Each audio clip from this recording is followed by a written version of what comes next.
Today's conversation is being live streamed to Given Hour's YouTube channel. Over the next hour, we will be talking to an amazing group of survivors and experts about the journey of recovering from trauma. Brave survivors will share their powerful message of hope, while experts share critical elements of healing and resources for your own journey. Our hope is that this discussion inspires you to unmask your own hope.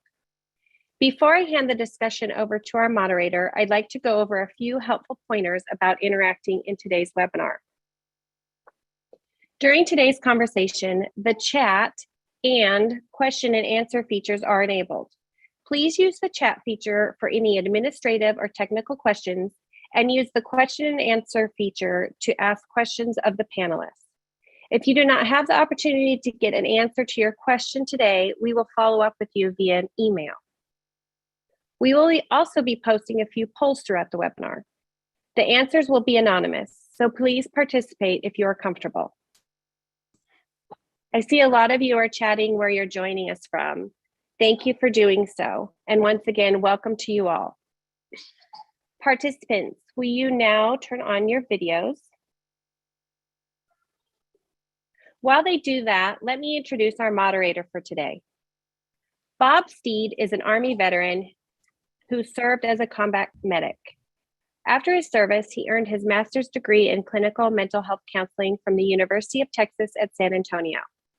A combination of life experience and academic endeavors allow Bob the ability to interact with people from all walks of life. He enjoys helping individuals overcome the myriad of conflicts they deal with in today's ever-evolving society. In addition to operating his own mental health care practice, Bob volunteers as a Given Hour provider, and we are honored to have him as a Given Hour ambassador. Thank you, Bob, for moderating today's conversation. The floor is yours. Well, good morning, everyone. Thank you to everyone who is joining us online. And today is an opportunity for us to go a little bit deeper into a new documentary that's coming out called Unmasking Hope. And to that end, I would like to ask Eric Christensen, who is the director and producer, if he could tell us a little bit more about that webinar or that documentary. We need your microphone, Eric. I started out really well. Unmasking Hope is a fourth film, and I've been making films about recovery from trauma for over 30 years, and it's a fourth film in, I guess, what you would say a related series of films about the hope after trauma. And in this film, we take a very diverse group of trauma survivors, and we follow them after the traumas and talk about the very different modalities of healing that they found after their trauma. And then we focus on the hope of healing and moving on, and in it actually integrating the trauma into their life as part of the healing. And so Unmasking Hope is basically about taking that mask off that we hide behind after trauma and losing that mask and becoming the person that you are or were actually before the trauma, and quite often, becoming a better version of yourself due to having went through the trauma and the struggle and all the lessons that you get from going through a trial like that. So what's the most important message that you want to send to people that watch your documentary? On a very big picture, for the people that aren't directly, everybody is really directly affected by trauma, but for the people that aren't directly affected severely by trauma, I want to spread awareness and understanding and empathy. So the people that encounter their friends or the general population that went through trauma can have a better understanding of what these people are going through. And then for the trauma survivors themselves, which I say is a majority of people, I want them to be able to see the hope and aspire to the healing that's shown in the film, and perhaps even instigate some healing of their own and follow the path so they can do also heal and grow through their experience. Okay. And Aaron, I pass on to you about that. Tell us a little bit about how you feel like community aids in your healing process.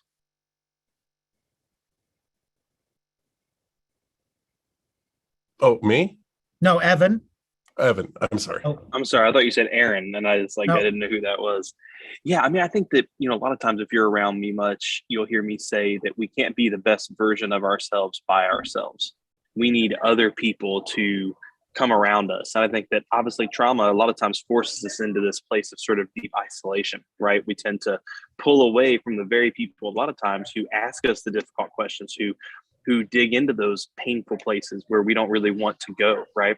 And so I think that for us, we have found that community is actually, if you look at a lot of the science and a lot of the data, authentic, loving, trusting relationships is paramount to actually long-term resilience and wellness. In many cases, it actually outperforms other clinical modalities. A person who exists in loving, trusting, healthy community is likely to be resilient, likely to have long-term health. And that's not just for trauma, that's for all types of mental health challenges. And so that's the reason we've spent the better part of the last 12 years at our organization really trying to build these micro communities of people who can say, hey, I've lived from it, or lived through it, I've learned from it, and now I can lead others out of it. And we always want to focus on that idea that trauma healing ends in empowerment to help people in a community of a loving, trusting relationship.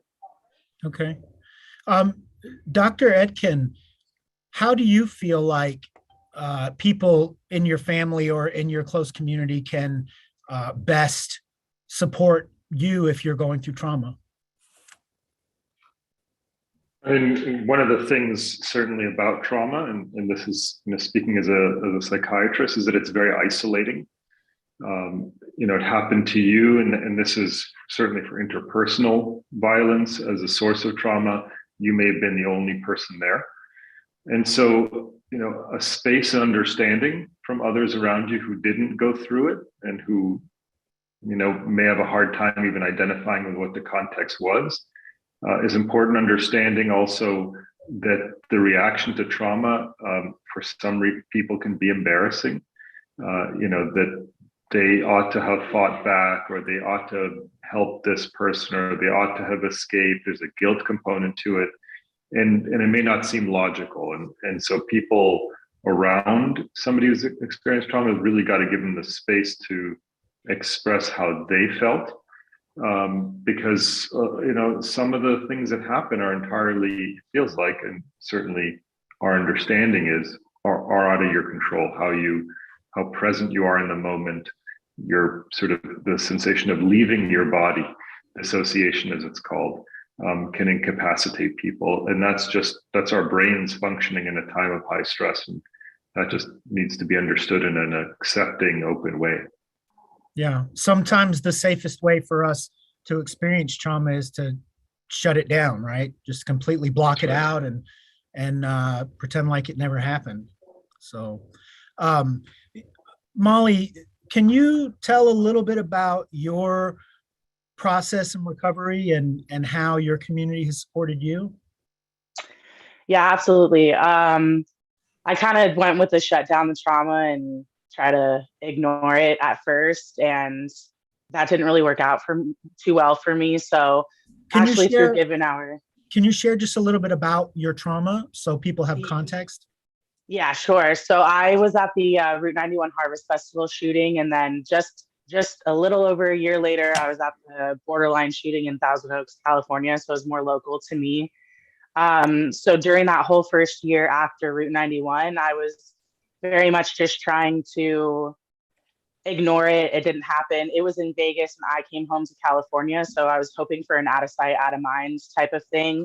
That didn't really work out too well for me. So after the Borderline shooting, I had that compiled complex trauma that I really just couldn't ignore it anymore. And actually through Give an Hour, I was offered some survivor support groups. So there was a group of us that came together that had all experienced, not the same experience, but we experienced same events. So having that connection of people that understood the chaos and the things that happened was very, very rewarding for me, and really pushed my healing process along, to have that no judgment zone and be able to express the guilt and the fear and all of those things, and have people nod in agreement and even offer up similar, oh my gosh, I felt the same way. That was extremely helpful for me to move forward. Yeah. Yeah, that idea that we're not alone, right? That because I think we can get trapped in believing this is only happening to me, or I'm the only one who experiences this, and I'm the only one who's feeling suicidal, and this wouldn't bother anyone else, right? So why should it bother me? Yeah, I get that. We have a saying. We have a saying with us. We say that we're part of a club that nobody wants to be a part of. That's our little union. Yep. Yeah. And I think you said something before, you go through what you grow through. Yeah, you go through what you grow through. Yeah. Tell us a little bit more about you that. grow through what you go through. Okay. Tell us a little more about that. I think for me, as I brought all of those things up, as I did the hard work and talked about the hard stuff, and let people tap into those things that I didn't want to talk about, the more I talked about them, honestly, the more I cried, the more I expressed my feelings, the more I expressed the fear and the guilt and all of those things. I feel like I was peeling back layers every time. So for me, I feel like what I experienced, the go through, I needed to grow with it. I felt for a long time that I'll forever, for the rest of my life, be the survivor of the 2 shootings. That's all I'll ever be. And I'm a mom, and I'm a coworker, and I do all of these other great things that I want to draw more attention to than just surviving a shooting. So for me, the using what I went through to grow moving forward was very important to my healing journey. Yeah. Jack, you want to share a little story? I think you had told us something about someone helping you normalize your experiences. Yeah, on 9/11, I had taken a team of 23 men and women down to Ground Zero, and we were on our way into Tower 2, about 1,500 feet in front of it when it came down. And 13 were seriously injured. So it took me a while to get into the healing phase, because although people think of 9/11 as a one-day event, it actually was an 8-month event for us. We had to try to recover as many people as we possibly could.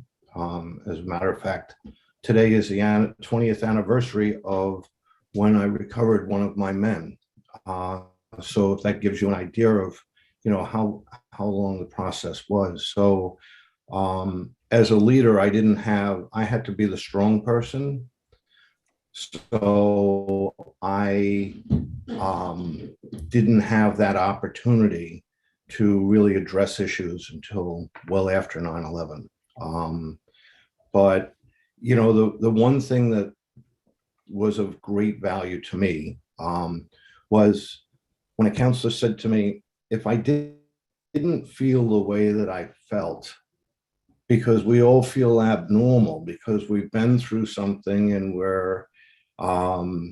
it's affected us in different ways.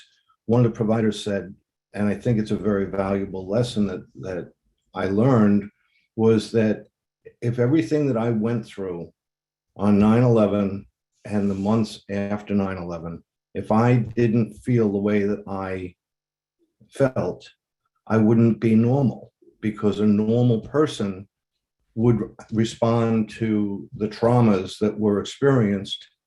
So that sort of gave me a platform to start off from, and acknowledging the fact that a normal person had no feelings about what they went through would really not be a normal person. Yeah. So how do you feel like you've grown through that? I address my issues when something, it could be an airplane flying overhead that will just set me off. And you know, one time I was sitting on my back deck and an airplane went overhead and I wound up diving under the deck. And I brushed myself off and I laughed at it. I was laughing at myself, recognizing that my response was normal, or in a way it was normal, and there was an explanation behind it. So I could laugh about it and address it, you know. And I think that that's the biggest thing, you know, when something creeps up on you, you need to embrace it and then address it and accept it. Eric, what's one of the stories that really stands out for you in your documentary? Oh my goodness, that's a really tough one, because Yeah. one of the things I've learned in the last 4 films is, and working with so many survivors, is that trauma is not quantifiable. So it's hard to really reach out and choose one story, but I think I'm in the presence of 2 amazing stories here, Jack and Molly. And, you know, just one of the things from my perspective, as I don't like saying a filmmaker, I like saying more of a messenger and somewhat of a, you know, a messenger of healing, is being able to work with Molly. And when I first met Molly, she was a very different person. And we were able to, you know, get to know each other through the interviews. And we started this whole process, which is in the film, where it's a tradition to paint rocks, and a memorial rock, find a rock, paint it, and take it back to the Route 91 memorial in Vegas. And I thought that was a beautiful ritual, because my other film was about a ritual, a motorcycle run from California to the Wall in Washington, D.C. So rituals and memorials are very important in healing. And so I'm like, okay. So, and her friend Heidi, I mentioned maybe this might be a good idea. And they're a little bit reticent to go back to Las Vegas. But they started talking to their therapists, their individual therapists, and, you know, they opened up to the idea of doing this with us. And I'm purposely saying not for the film, because, oh, by the way, there was a camera there. I was honored to be able to complete this process. You know, we went up to a beautiful beach, chose the rocks. When we were on the beach, I'd been there many, many times to surf and everything. These dolphins, I've never seen this. These dolphins showed up. Do you remember that? And they jumped out of the water 16 feet in the air. I mean, crazy. I mean, it was just a special day. And then we went to paint the rocks, and then we went to Vegas. And I was honored, along with Ariel Carpenter, my producer, I was honored to be able to accompany them to the memorial there. And, you know, just, it was a very, very powerful couple days. And then to come home and see the change that memorial instigated, and also what she's done on her own, working with Givenhour. It's absolutely amazing. Turning that around and then becoming a peer counselor and being able to talk about your experience to others that have went through similar experiences, and then lead them into a path of healing.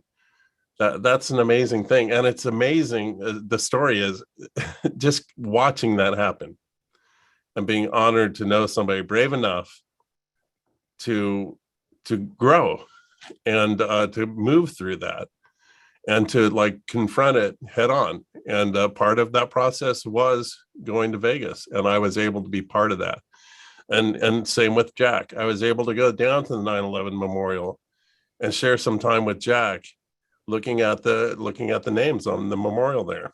And you know, which, and this always brings me to tears, and I'll end with this, is the other thing I've been able to do is go back with my good friend who's passed away, Bob Trimble, Vietnam veteran, to the wall in Washington, D.C. for my film Homecoming of Vietnam Vet's Journey, and do a similar thing at the memorial there. So I think I'm overpaid because I get to be front seat to some amazing, amazing healing. And I believe a lot of it has to do with, you know, I'm a spiritual man with God.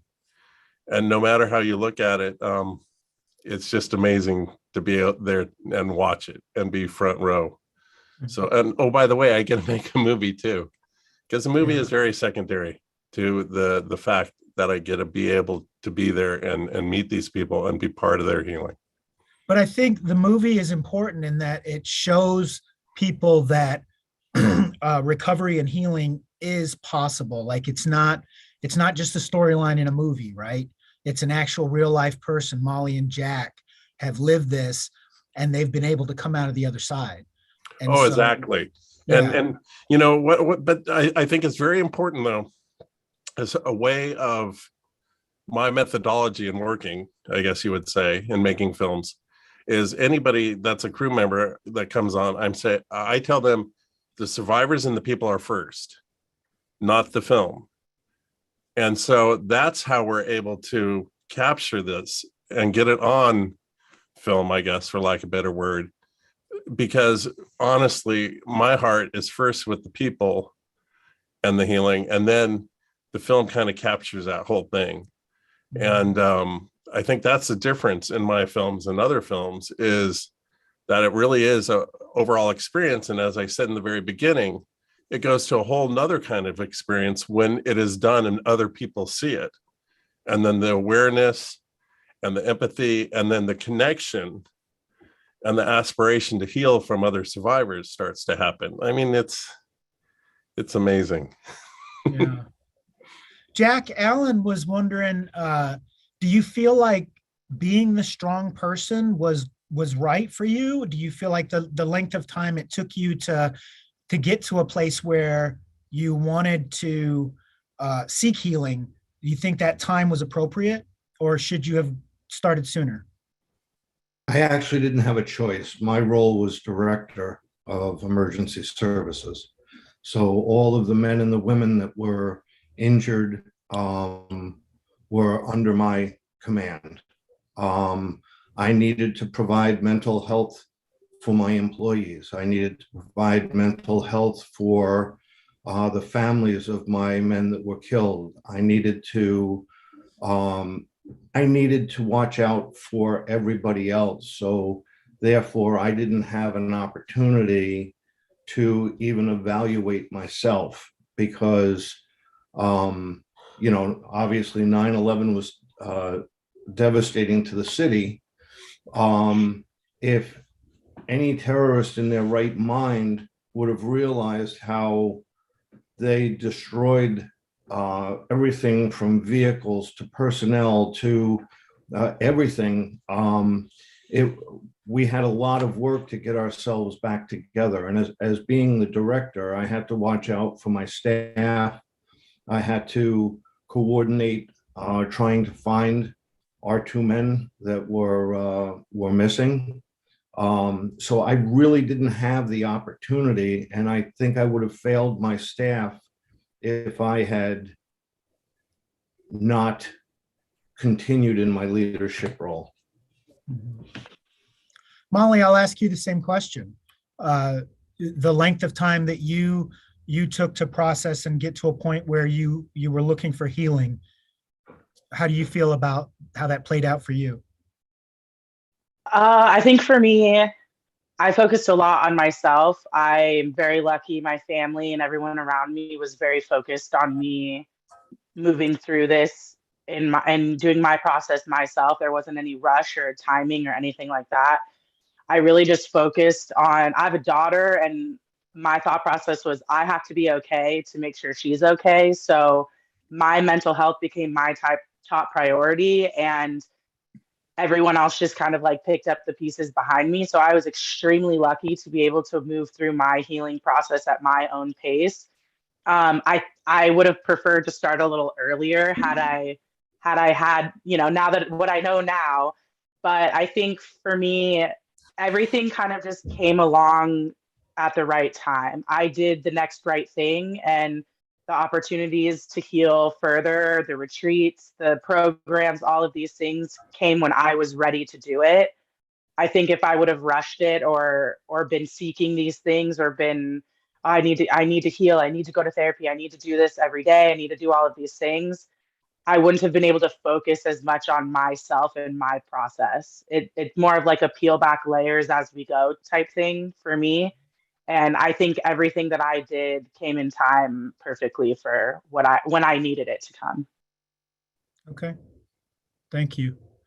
Dr. Etkin, what is the appropriate length of time that someone should take to get healing through trauma?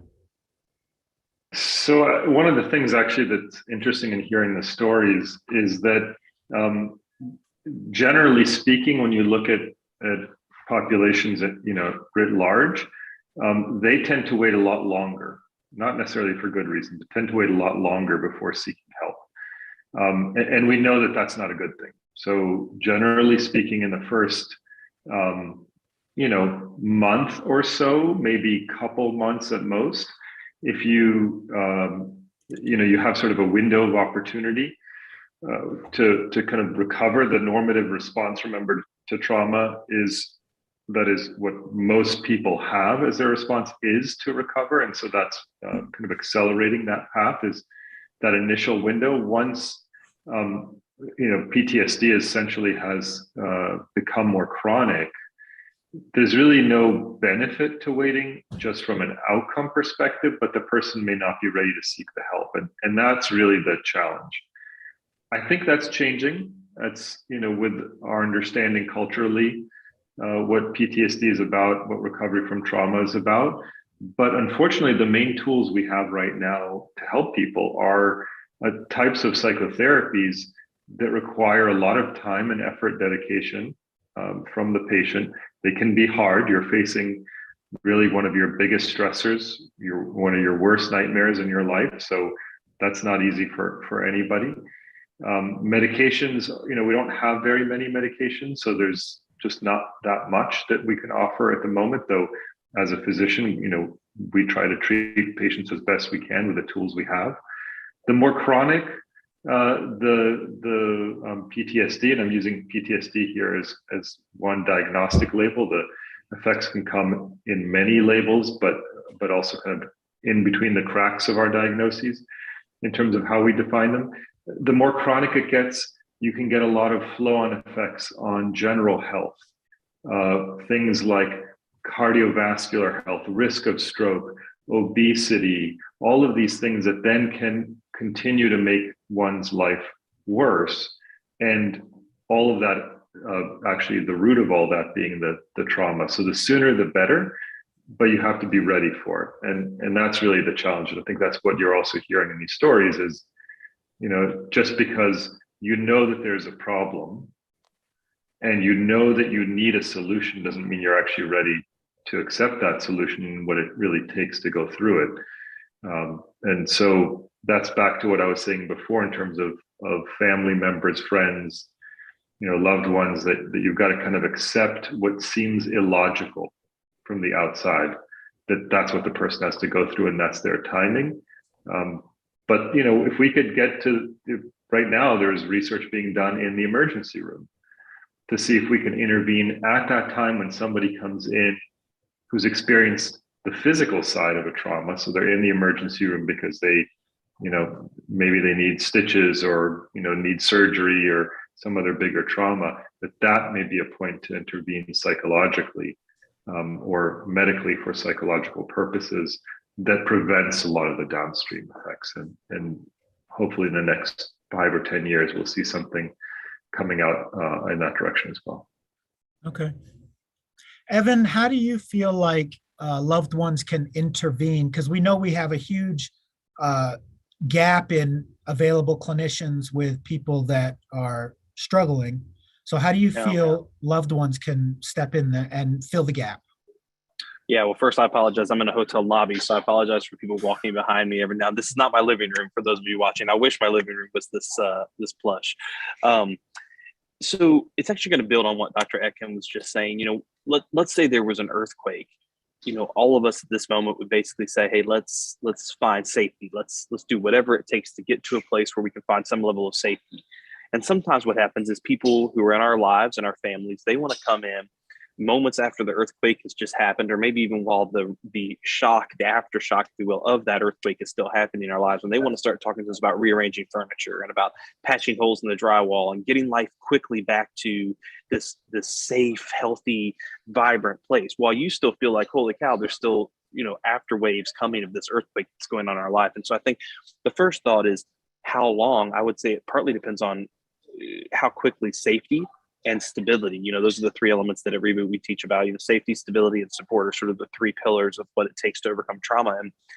And I think for some of us who have large safety nets economically or family-wise or support structure or feeling, maybe we can get to safety a lot quicker than someone who maybe doesn't have those same safety nets. Maybe when they go through an earthquake in life, they don't have anything to catch them from just sort of, falling into a long season of chaos. And so I think that role that family can play in coming along and kind of saying, hey, we're going to create a place that's full of grace, that's full of mercy, that's full of understanding, that's full of listening. And we're going to let you live here. And we want, to balance that grace and truth, because if we never share truth with people, if we never kind of speak into their lives as people who love them and say, hey, we love you and we approve of this, but we also want you to maybe think about fill in the blank, maybe going and seeing a therapist, maybe joining a sport group, maybe getting plugged into, whatever it is, whatever the situation is. Because when we offer grace without truth, that's not really support, that's actually enablement.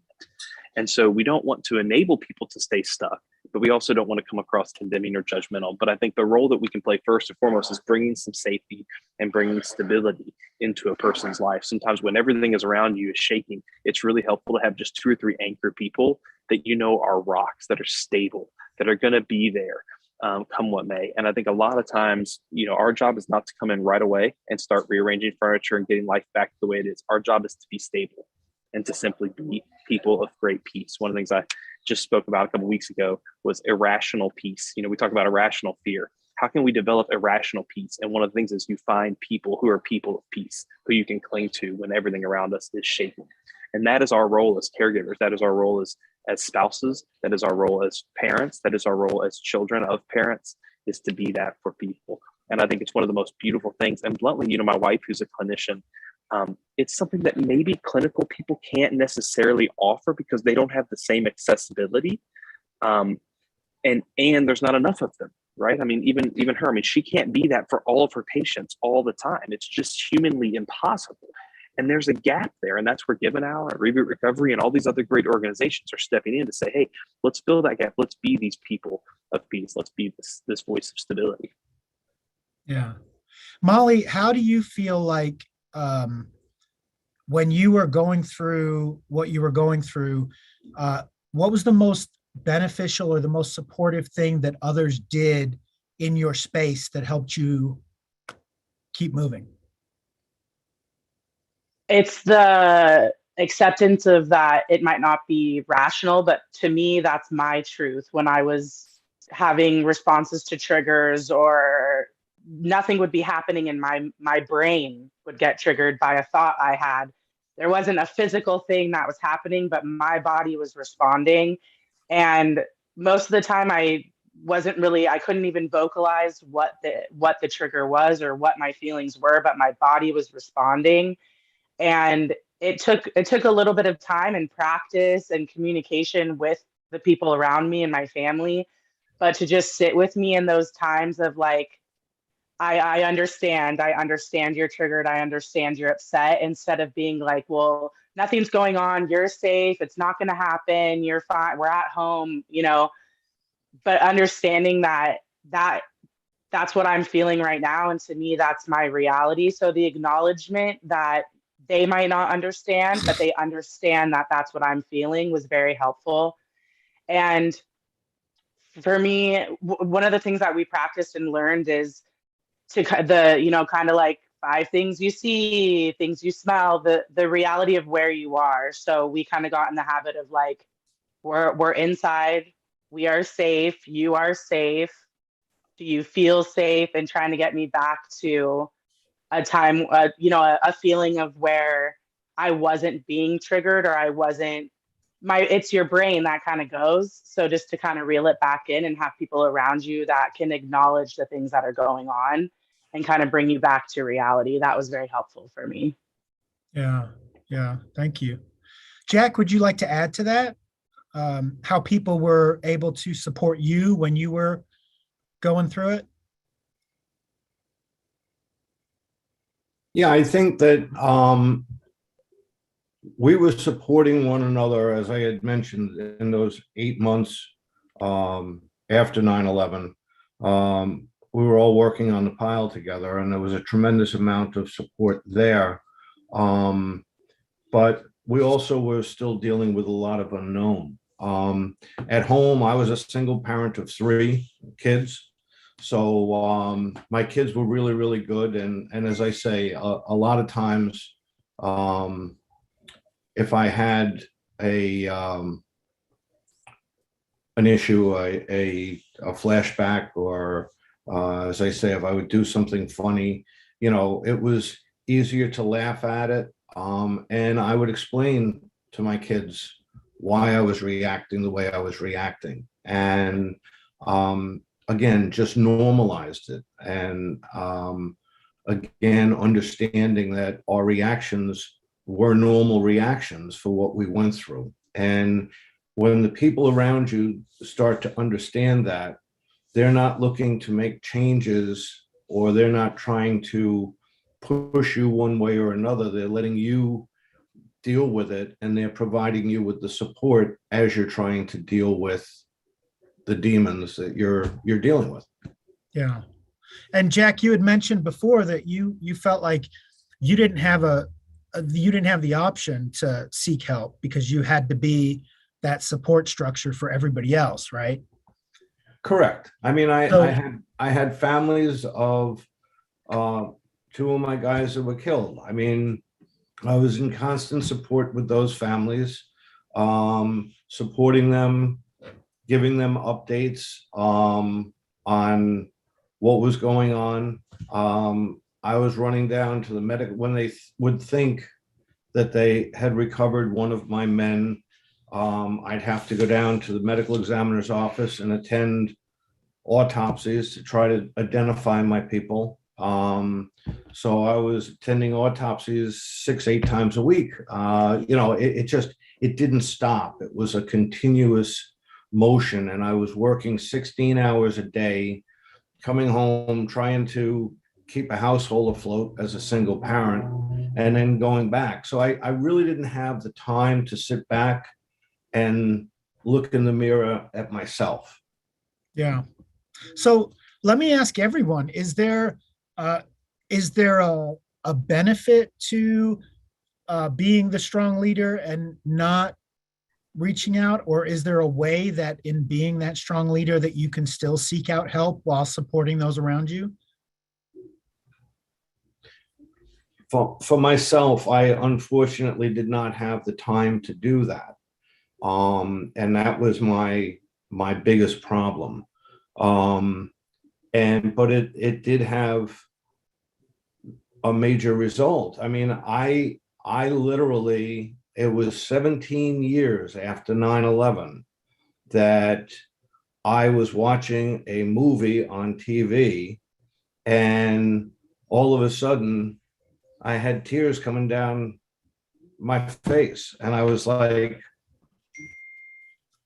what the hell, am I bleeding? What's what's going on here, you know? Actually, I wasn't able to show my own.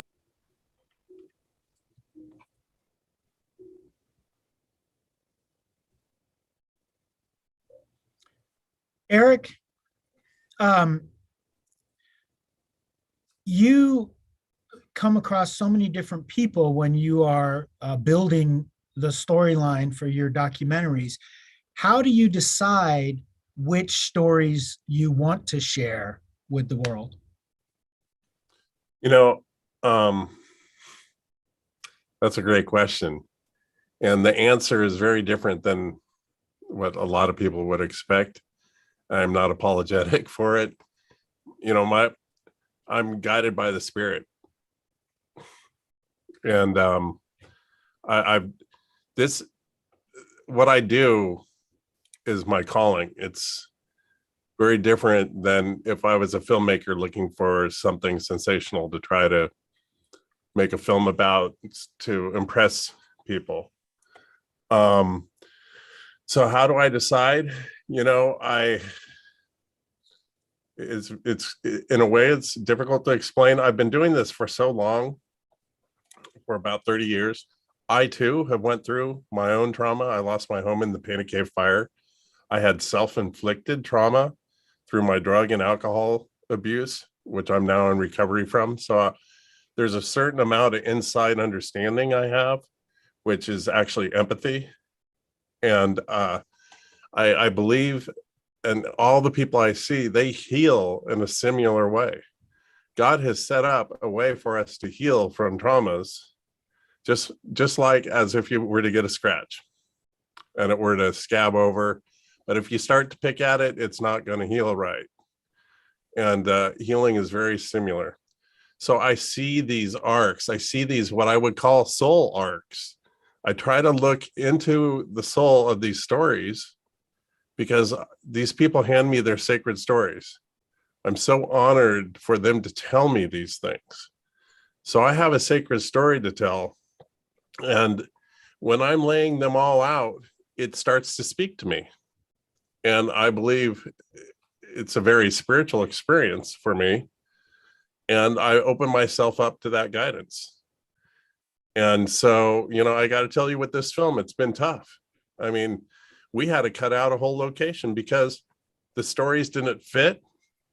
Some of the stories, I don't believe we were getting really the true story from some of these people. I try to keep myself out of the whole loop. And I try to tell the true story and honor the people that are in the film and overall the whole healing process that has been set up for us as, you know, individual souls on this planet. And so that answers it. I used to say, well, I used to almost apologize for that, but it's become a way that I work.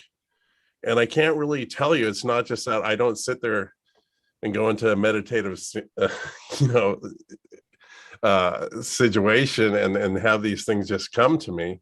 But it's shown to me through, I got to trust. It's faith and trust. I keep working. I wrestle the material. I see what fits and what doesn't. And some things just leave. And I'm amazed every time. And I'll be out in the field and I've learned not to, a lot of filmmakers have already in their head a decision of what they want to hear from somebody. And they go and they question until they get that. Then they're going to go back and put it together. I've learned to let them speak to me. I've learned to let my participants speak to me and tell their own stories. And so many times I'm like, they're going in such a weird way. I don't know how this is ever going to fit. But I'm connected. I let them tell their sacred story to me. I come back in the edit room, and then somebody else has told a story maybe years later. On my other film, Searching for Home, it took 8 years to make. And then I start to put it together, and I'm like, oh, it fits. I'm like, how did that happen? You know, and people say, is it odd or is it God? I'm open to a spiritual progress, a spiritual method of filmmaking, I guess. Okay. So there you go. Okay, awesome. I have a tough question here from our participants, and see who would like to jump in on this one. But sometimes in communities of color, there can be a distrust of government and institutions and systems. And so how do we reach out to communities of color, minority communities, low-income communities, and build trust in the clinical world so that they can seek help? I can. I'm not going to answer for everyone. I'll answer for me and my experience. It's a shame that we don't have a person of color on the panel today, obviously, to speak into this. But first off, I just think that the question's insightful, and I have found it to be largely true. So one of the things that we started doing, so first off, our programs initially began working with military, very diverse groups of people, things of that nature. And we experienced this early on, was that there tended to be a natural distrust of clinical care. There also tended to be, because of some of the maybe historical roots, there also tended to be some additional stigma around seeking mental health care, especially for African-American men. Sort of this suck it up, when they were young, parents kind of saying, boy, deal with it, go on, do whatever you got to do kind of thing, right? And so a couple things. One is I think we need to be diligent about creating spaces that feel safe and stable for these populations. And I think that in theory, it needs to be, and I don't use this in tribal terms, but I mean in terms of cultural terms, it needs to be indigenous to the people group that we serve. So one of the things that we've been very careful to do is, like, I don't go into a community that I'm not from and say, hey, I've got the answers because I have a degree on the wall, so I know how to help you through your situation, right? I don't do that. Instead, I find local leaders. We equip those local leaders and raise them up to be able to support that local community. And I think that's probably the best thing. Is there are a lot of faith communities in these populations that are becoming increasingly aware that mental health is not only a clinical issue, nor is it only a spiritual issue, right? That there is some blend of those two. And so I think that's one of the first ways that we can mobilize these communities of faith and these communities all across the world, or especially across the country, to be able to offer programs that reach these communities in their communities, for their communities, by their communities. Because I could market all I want. I could buy billboards and advertisements and say, no, seriously, trust me. But it's different if somebody who you go to church with, or you see on the same baseball team, or on the same soccer field, or you shop at the same grocery store, or you live down the road from each other. It's different when that person's like, hey, I went to this and this really worked for me. You should check it out. There's or even better, I'll go with you, come with me, even better.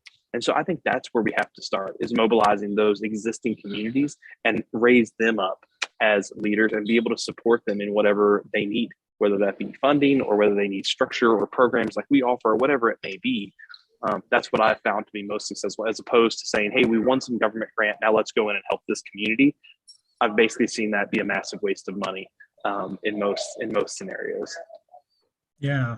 And one of our Given Hour ambassadors, Alan Levi Simmons, had said that he's not 100% sure if it's all about mistrust. It may be about the lack of normalization for mental health care in the male community. And that feeds a lot back to what Evan just said, in that, men are taught to tough it out and, you walk it off, you'll be all right. And so the idea of us reaching outside of ourselves can be scary, right? So part of it can be... I'm sorry, there was an echo. Go ahead. I apologize. I mean, and partly, I think it's also sometimes you would see the same situation, for example, in certain Hispanic communities and certain low-income white communities, and certain, because there's also this access to care issue, right? There's not these for-profit mental health clinics that have opened up on every corner like they have in many, predominantly white suburbs in America. And so because of that, there tends to be lower access to care. And so that further enforces, like, even if I overcome the stigma and I do want to seek help, a lot of times I'm having to go to a clinician who's either not as well trained or who is booked for the next 9 months. And I have to get on some list to get in to see. And that's something that we encounter all the time, is people finally willing to seek the help. And it's like, okay, now what, kind of thing, if that makes sense. Yeah. But you're trying to, in these cases that you're talking about, you're trying to individualize, where I have to say that if you have a group of people that have gone through the same experience, whether it's a shooting, whatever it is, if you have a group of people that have gone through the same experience and you're concentrating on the experience, not the color of somebody's skin, everybody does come together. I mean, I've found that in my line of work. It's when an individual has an incident and they're stereotyped, or you've got to be a manly man, you can't go see a counselor or anything like that. But I think it's a lot easier when you're dealing with people that have, in a group, have experienced something. It doesn't matter what the color of their skin is or anything else, and it's much, much easier for everybody to get together. Just my 2 cents. Yeah. So let me ask Molly and Jack, as participants of the film, what's the most important thing that you want people to get out of Unmasking Hope?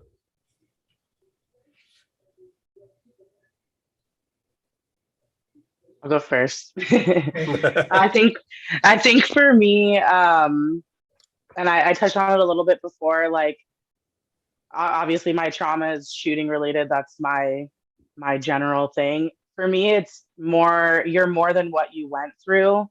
I think as I talk to other survivors from either shooting, a really common denominator is that it's so heavy. The trauma and the event is so heavy. It's really hard to move past that identity, and you become that the incident becomes your identity. I think for me, and like Eric was saying, as we went through the documentary, I was here and my story was one thing, and now I'm here and my story is a whole other thing, and I have all of these accomplishments in between. And as much as that, I can't ever take those events back. I will never not be a survivor of either of those shootings.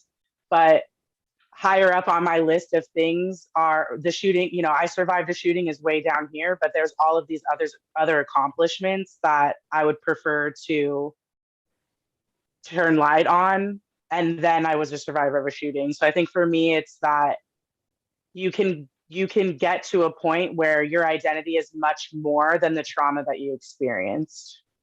Okay. Jack, what do you want people to get from this documentary? I would totally agree with what was said. I think that in general, we've got to recognize that we're a product of our past.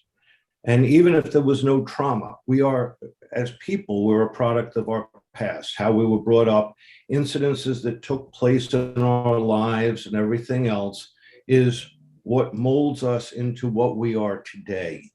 And what I try to do is I just try to accept the fact that I went through a very traumatic event. Yes, it did affect me, but that is also made me who I am today. And I don't live my life. I mean, I acknowledge what I went through, but I don't live my life constantly thinking about that. And, so we're a product of our past. There's a lot more in life. I'm going to have a lot more life experiences that are going to mold me in the future. So it's something that's always going to be there. I don't deny it, but I also don't constantly focus on it. Yeah. So it gives an opportunity to move forward. Yeah, I think it's important for trauma survivors to understand that we are the sum total of our experiences, right? We're not just one thing. Like, I'm not just a college graduate.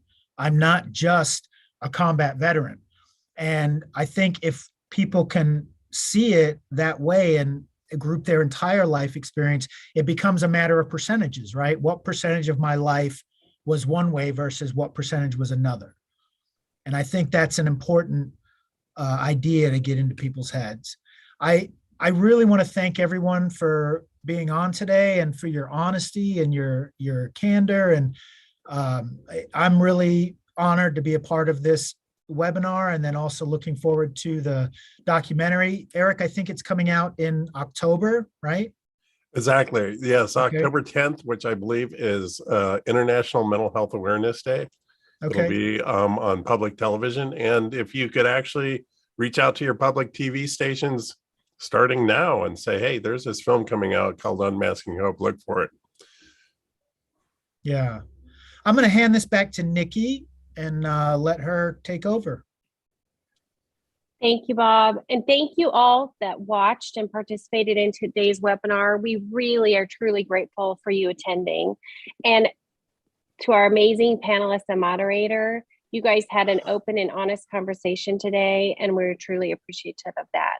It's not always easy to share personal experiences, and definitely not an easy journey to unmask hope. But as you mentioned, the result is worth the work. But I do want to say a special thank you to Bob for moderating, and for Eric Christensen for making this film and bringing this group of people together. We know that sharing stories changes lives. And our hope is that today's conversation, and once the film is released in October, it will encourage others to join the movement to unmask their hope. Lastly, we want to ask you all to join us for a second webinar of this series on April 20th. In the chat, you will see a registration link along with the information about the webinar. That webinar we will discuss overcoming stigma and the challenging path sexual assault survivors must travel to unmask their own hope.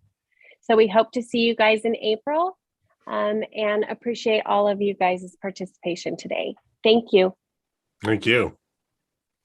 Thank you, everyone, for watching.